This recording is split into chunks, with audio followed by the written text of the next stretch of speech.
Dragon. Finally, okay. Hello, this is Scoop on this Saturday morning, 11 a.m. Eastern Time. I appreciate anybody who tunes in today. I had been wanting to do a live stream sort of instant reaction recap on what turned into a very eventful deadline for the Yankees and trade deadline recap for the Yankees and based on everything that transpired, particularly on Thursday. Obviously, they had made some moves earlier in the preceding days that involved guys like Ahmed Rosario, that involved guys like Ryan McMahon. It also involved adding guys from the farm system like Cam Schlittler, and involves moving guys off the roster like DJ LeMahieu. Unfortunately, was not able to do that on Thursday night as I anticipated, but I am here Saturday morning, and I'm still kind of have those same instant reactions festering. So just imagine this is taking place 36 hours ago, but it's going to be all the same content. So thank you for tuning in, and I'm looking forward to getting into it. I will say that I know that a lot of people, and I saw it on social media, believe me, I saw it Thursday morning. I was on my way to out of town, and I was in the car. I was kept checking X frequently, like a lot of people were. And anytime I was seeing something, I was sending it to as many of my friends and family as I could. And I was seeing the reactions. I was seeing all the oh, we're doing nothing. Oh, we're gonna do nothing. Oh, it's gonna be, we're gonna say that Ryan Yarbrough is basically the same thing as a trade deadline. I was seeing all, and I was saying anytime I tell fans, calm down. If there's 9 hours left, nobody wanted to hear it. Nobody. The most annoying thing to angry, restless Yankees fans is a not angry, somewhat measured and level-headed Yankees fan, which is basically where I was at the time. Now, make no mistake about it. I was pissed last weekend with the way that this team was playing at times. Don't even get me started on last night's game. I ain't even going to talk about that on this show. We're acting as if this happened on Thursday night. So in this area right now, last night's game hasn't happened yet. But that being said, but that's kind of where everything was at. But it was a slow burn, I will say. But Cashman did as Cashman does. He struck when the iron was hot. He struck early with the McMahon and Rosario stuff, and then he struck late, getting a couple of these moves done. But we went into there was a lot of Yankees fans. If you ask them, just in general level, what did we need going into the trade deadline? We sorely needed to add another bat who could hit from the left side. We added that going in a little bit earlier, but we added that going in with Austin Slater, who had almost a 900 OPS again from that side. And then going in, we needed to add two, or at least two, ideally more than that, relievers. A starter, if ideally, which we weren't able to get done. But if you look at the way that the market played out, a lot of that didn't happen. Dylan Cease did not move. He was someone who was largely expected to go. He did not move. Guys like Verlander did not move. So a lot of the starting pitching that people were saying the Yankees should potentially look at or get in on just didn't go anywhere. So again, and you looked at some of the prices of this was a premium market. If you were getting rid of relievers, this was a premium market. That's why I said going into the deadline day, I wouldn't be surprised if some relievers got moved who I didn't expect. Camilo Duvall was a prime example of that. Bednar I thought would get moved, and if you remember on Wednesday night, I thought Bednar was the fit for the Yankees. So I'm going to get into that in a second. Anyway, enough of my sort of dancing around it in the very beginning. Let's get into the moves that were made. So the first move I'm going to talk about was the move that I have been saying a lot far along that the Yankees should make, the move that I thought was the best fit for them from a relief standpoint, and the move that I was ecstatic that they did ultimately make, which was my number one target for them when it came to the bullpen. That was David Bednar. He was moved over from the Pirates to the Yankees, a move that a lot of people, I wouldn't say expected, but a lot of people had those dots connecting for a while. He ultimately came over. This is somebody who is currently in his seventh season overall, but his fifth full season, I would say. And somebody who's already been an all-star, somebody who is closer for the Pirates for several years, somebody who kind of fell off from last year going to the beginning of this year. And people were asking me, doesn't it concern you that he was that he, pitched in Pittsburgh? Doesn't it concern you that he started out this year badly enough that he was in the minors for a little bit? And I'm going to tell you why my answer to those things is what they are. First off, and this is going to sound crazy to people, because he pitched in Pittsburgh, I'm kind of glad that he struggled and had to fight his way back, because people are going to say he didn't face the adversity in Pittsburgh, he will in New York, but having faced those struggles and having to work through them and having to pitch through them and having to kind of reinvent himself or kind of refine himself. That's the adversity that's adversity of which you're going to face in New York. So that he did have to face adversity in a different capacity, I think is going to help him have that mettle to be able to do better in New York. I think that there could be a connection there that ultimately plays well for him in New York. This is a guy who this was a little bit of an issue for him last year, but he's historically not been a home run guy. Even as a reliever, he's not been a guy who has high walk rates. He's never walked more than 3 guys per 9 innings, which is very rare for a reliever, especially one who strikes out anywhere between 11 and 12 guys per 9 innings on average. To have all 3 of those things: low walks, low home runs, and high strikeouts, music to my ears, or I guess my eyes in this case. He's only 30 years old. And this is a key thing, not only for Bednar, but for the other guys I'm going to talk about as well, particularly from the bullpen. These are guys that the Yankees are going to have regardless of what happens this year. These are not guys that they're going to lose at the end of the year. They are going to potentially lose both Weaver and Williams at the end of the season. So that all tying together, I think, is really going to be helpful, because if for whatever reason they either choose not to bring back Weaver and or Williams, or they try to and fail, then they're not stuck having to rebuild the back of the bullpen, because right now they have, as I think it was Steve Phillips who said this, but as of now, they have 4 closers in that bullpen right now. They have Bednar, they have Doval, they have Weaver, and they have Williams. And even if you don't view some of those guys as closers, they have all 4 of those guys with closing experience. So I thought that was fantastic move by them. Then the next move they made was also another move. This was the other move that they made that didn't really surprise me all that much. It's one that, people were looking at this guy and thought, why didn't he come over in the Ryan McMahon deal? And I had said that I know they tried to make things match up. They couldn't. So they got the McMahon deal done straight up. And then I said that it wouldn't surprise me if they came back with another deal later to get Jake Bird from Colorado. It's exactly what they did. Jake Bird is a very weird situation when it comes to the pitching for the Colorado Rockies, because plenty of Colorado pitchers, as fans will know, their pitching numbers are significantly worse in Colorado than they are away from it, just because of pitching at altitude, etc. He's the opposite. He's an odd situation where his ERA was almost 5 runs better in Colorado than away. So that's definitely an eccentric and odd situation. Another guy who, even pitching in Colorado, has never been one to be a huge walk guy, but also coming into this season was never really a big strikeout guy. That really changed this season.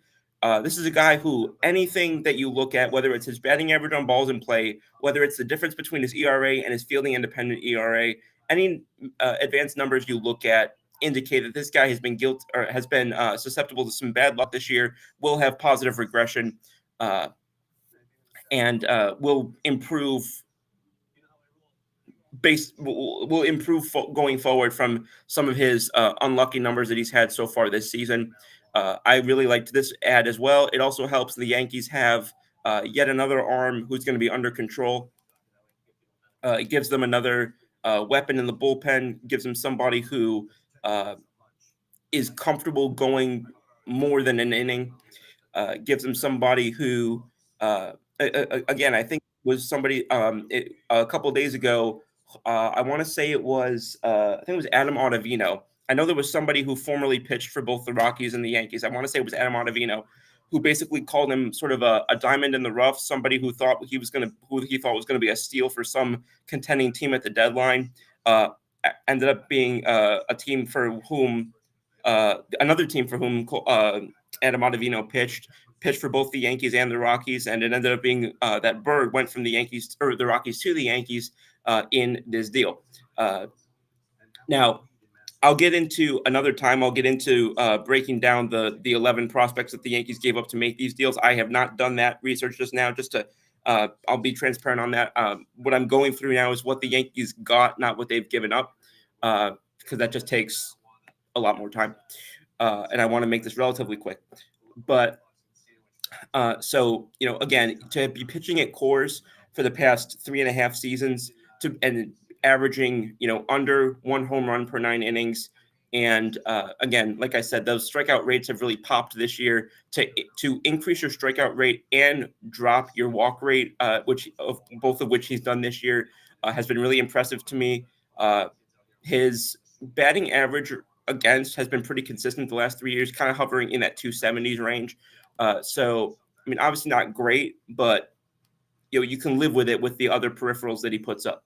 So, another move, that I really like, not something that was ever going to be moving a needle in any significant way, but a move that was going to be particularly nice to see if it were flanked by the other uh, ingredient or meals on the table. So we got so Jake Bird being another one that came in there. Somebody who I think will be probably more of like a sixth, seventh inning guy. Somebody who's going to be more, I think, of a transition to some of those other guys, the Dovals, the Bednars, the Williams, the Weavers. Not somebody who I think is going to be in that same mix. Like I don't think you're going to see Jake Bird closing a lot of games, for example. Moving forward, and this gets into kind of the first of the two real surprises of that day. And this one was particularly fascinating to me. The Yankees made a trade with the Tampa Bay Rays, which was very interesting, not because it was an in-division trade. Those kind of happen now more than they ever have, but because the Yankees and Rays were playing each other. So the deal was broken from inside the stadium while the games were playing, and you could see Caballero and his teammates kind of talking. There was an image I can't get out of my mind of him with I think it was Taylor Walls, I want to say, but he just had like this ghost expression on his face. Caballero's kind of just laughing, kind of chalking it up, and guys just sitting there looking like he was just like, excuse me, like his parents just told him that they were moving across the country or something. But I kind of wonder, and it kind of takes me back to really like one of the first big memories I have as a Yankees fan of like a major move and finding out about it, which was being on the couch recovering from surgery in 2012 on it's July 23rd of 2012, being on the couch recovering from surgery, and I'm not even watching the Yankees, I'm watching something else, and a buddy of mine from I think I was in 6th grade at the time, buddy of mine calls me and says that the Yankees acquired Ichiro Suzuki from the Mariners. And like I mentioned, I'm recovering from surgery at the time. I jump up, forgetting I'm still not supposed to be putting weight on my leg. I jump up like to my feet, and then I realized too late. I'm like, I'm not supposed to be putting weight on that. But I was super excited. I was a huge Ichiro fan. But the connection being that the Yankees were playing the Mariners, that they were in the middle of a series against the Mariners. So it's just super amusing to me when trades like that happen while these teams are playing one another. And I was just really interested to see if he was just going to like walk across like behind the backstop and just like put another uniform on. I love this quote after the game when he was basically saying, well, I was going to win the game either way. But in terms of what he brings to the Yankees, obviously brings an element of speed. The guy literally leads the American League in stolen bases this year. Going back to the beginning of last season in stolen bases, he has, Going back to the beginning of last season in stolen bases, I'm pulling up his numbers right now, but he is I think it was 87, I want to say, but I'm double checking that real quick.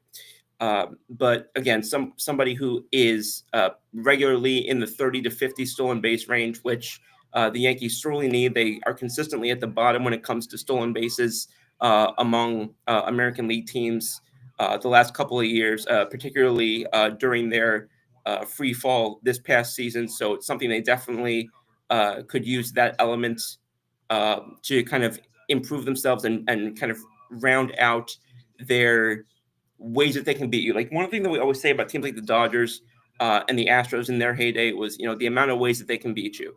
And that's really what I think he adds here is another element of how the Yankees can beat you. Even if he's yeah, okay, I found it here. Yeah, so he does lead all of Major League Baseball going back to the beginning of last season in stolen bases. There are only two players that have more than 60 stolen bases the last 2 years. One is Jose Ramirez, the other one is Jose Caballero. Both named Jose. That's quite fascinating. So again, another element that is fantastic for the Yankees to add. He's a back of the, excuse me, he's the back of the backup to Anthony Volpe now that the Yankees have gone on and moved Oswald Peraza, which is another move that I'll talk about. But they moved Oswald Peraza in a trade finally to the Anaheim Angels. There's an expectation. Had been an expectation that he was going to be moved off the roster at some point as a result of all of this. A lot of people thought that he was going to be DFA'd and claimed on waivers. The fact that the Yankees actually got a decent power prospect, very raw and very low in the minors still prospect. I think he's only 16 years old or somewhere around there, or 18 years old. But all of that is, but that was impressive to me that the Yankees got both that prospect and international bonus money. And I'll talk about that in a minute as well. But Peraza being moved off the roster meant that they wanted to bring somebody else in who could play the shortstop position, who could play multiple different positions, and of course brings that element of speed and defense, both of which Caballero does in spades. So I was very happy about that move. Very excited to see how they deploy him versatility-wise going forward. I think it really adds an element that this team was sorely missing. Excuse me. And then going to the last portion of the moves that were made that day. This one kind of came in as a bit of a buzzer beater, I would say. This kind of came in when everything was happening fast and furious. There's always a bit of a mad rush in the last half hour or so before the actual deadline. And this kind of got caught up in a lot of that. But Camilo Doval, a longtime reliever for the San Francisco Giants, did come over to the Yankees. He's in his fifth season. He's 27, another guy who's still under team control, actually younger than I thought he was. Somebody who is not striking out guys at the clip that he used to, or I shouldn't say that he used to, that he has in the past, but he's also keeping the ball on the ground more than he ever has, at least limiting home runs, I should say, at least more than he ever has. His walk rate has actually decreased from last year when it spiked a little bit. His ERA, even though I don't use ERA for relievers, I don't really use ERA ever, but his ERA is 3.26. He's another example of somebody who you can deploy for save situations if necessary. Not somebody that you're really going to get. He kind of is that not stereotypical, but he kind of is that typical one inning reliever. He's not really an extra outs guy like somebody like a Bednar could be, but he's going to give you pretty solid production for those 3 outs. This year, his walks plus hits per inning pitched, so his WHIP is 1.26. Batting average against him is just 200.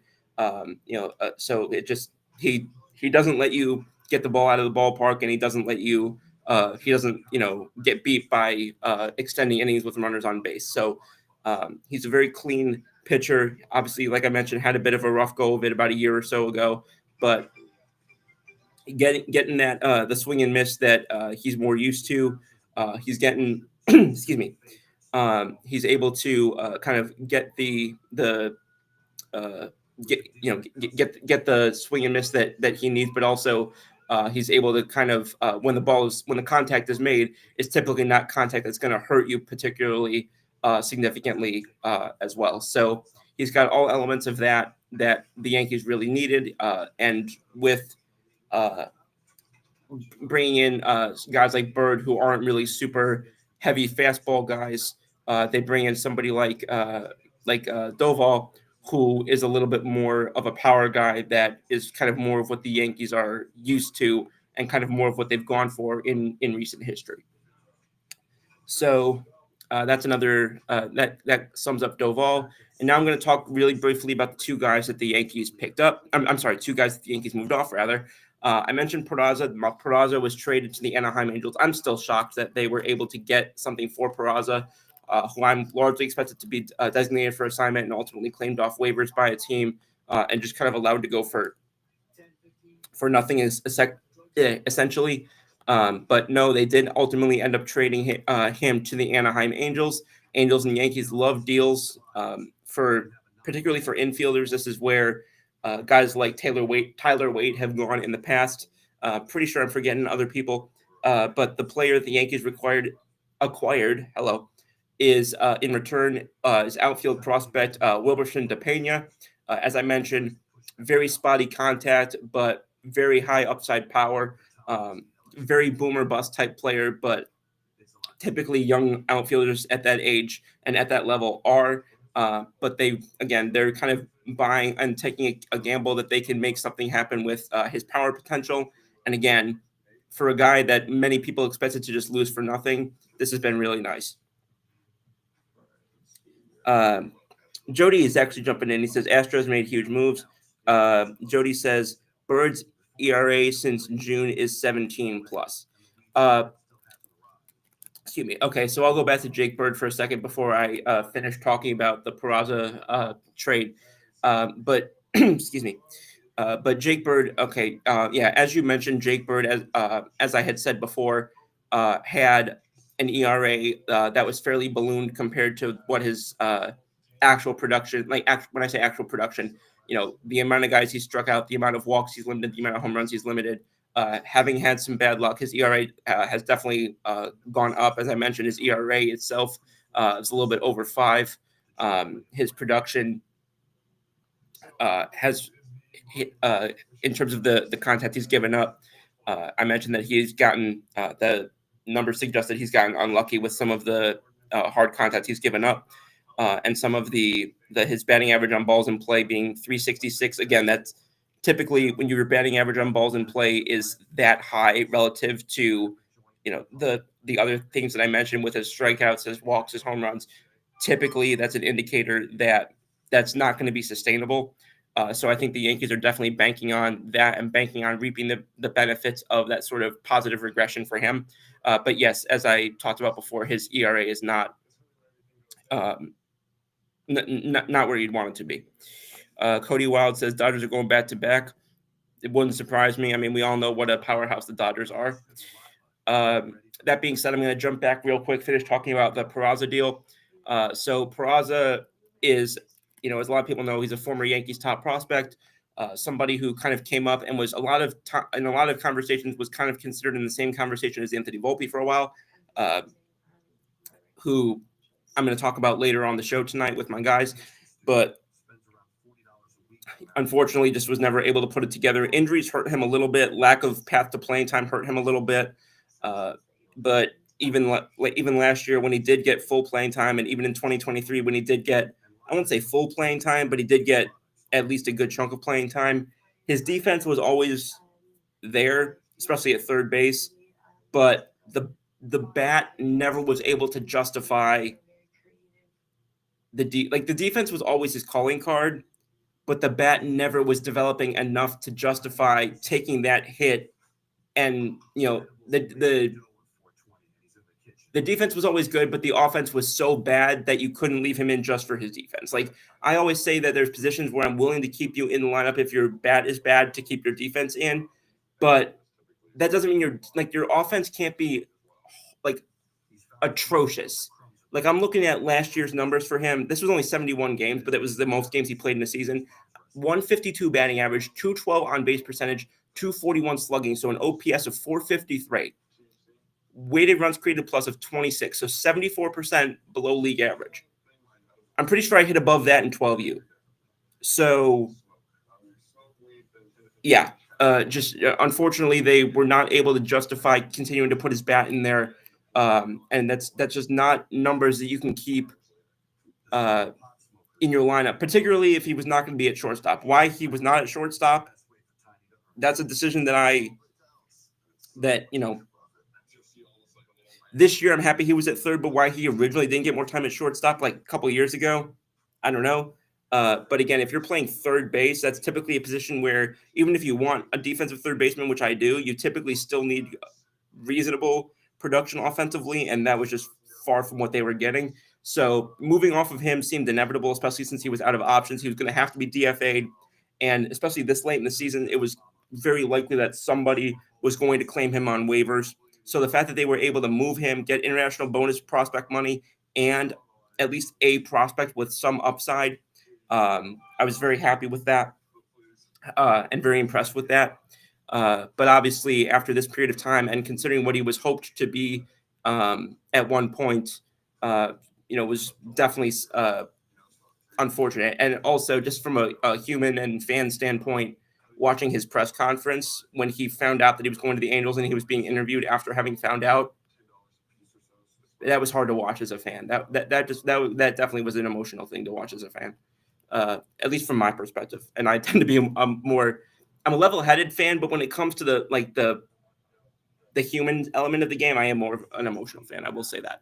And then the other guy who was let go was Marcus Stroman, and this is one that definitely didn't surprise me that it happened. It was one of those ones where I would say shocking but not surprising. Like, the shock value of it happening was definitely there, but the sense of when you actually look at why it happened and when it happened and how it happened, it made sense. The Yankees were getting back Luis Gil tomorrow. The Yankees are getting back Mark Leiter later this week. Guys were going to have to be moved. They were going to have to make several roster spots for the guys they just brought in Bird, Doval, Bednar, and Caballero. They were going to need to move several spots, so there were going to be several casualties, and Stroman just was no longer justifying keeping him on the roster. He was not going to have his option vest for next year, so that wasn't money that you're going to have to eat. So basically, you had him under control for 2 months left. He was not going to be on your postseason roster. It was a question of when, not if. So if you knew you were going to get let go of him, then keeping that spot plugged up and delaying the inevitable made no sense. So I thought that was a good move. It's disappointing. I got a lot of people who I know are Stroman fans. I wasn't. I didn't like the move when we first got him, but he did do positive things for us at times. I know people liked his fire. I know people liked his spunk. Kind of rubbed me the wrong way sometimes, but I can appreciate the positive things he did do while he was here. So that all being said, I'm coming up on the half-hour mark, and I'm not going to make this a whole show because I already am running a show tonight. But yeah, so my final deadline grade for the Yankees, I'm going to give it an A-. I am. Can't give it an A or an A+. Didn't get a starter. Didn't get I think that perhaps, I don't know. It's not that I think we didn't get enough on the position player side. I just think an A or an A+ really says, oh, you really I don't know. It's hard for me to say it, but this doesn't just give me A or A+ vibes personally. And also, they had been so bad recently that I'm reluctant to really give them that grade on anything related to this franchise for how bad they had been. But absolutely an A-. They needed to figure out the platoon situation in terms of being able to hit from the one side. They got that taken care of. They badly needed to upgrade offensively and defensively at third base. Got those taken care of. They needed to add more speed and defense. Got that taken care of. They needed to completely revamp the bullpen. Got that taken care of. They needed to, make decision on Peraza to even get something to actually get potential value for him. That alone increases my grade for them and for what they were able to do. So I was extremely happy with it. Again, the ultimate tale is going to be told on the field. The ultimate tale is going to be told in October. And of course, by getting to October and what the path there looks like over the next 2 months and hopefully beyond. But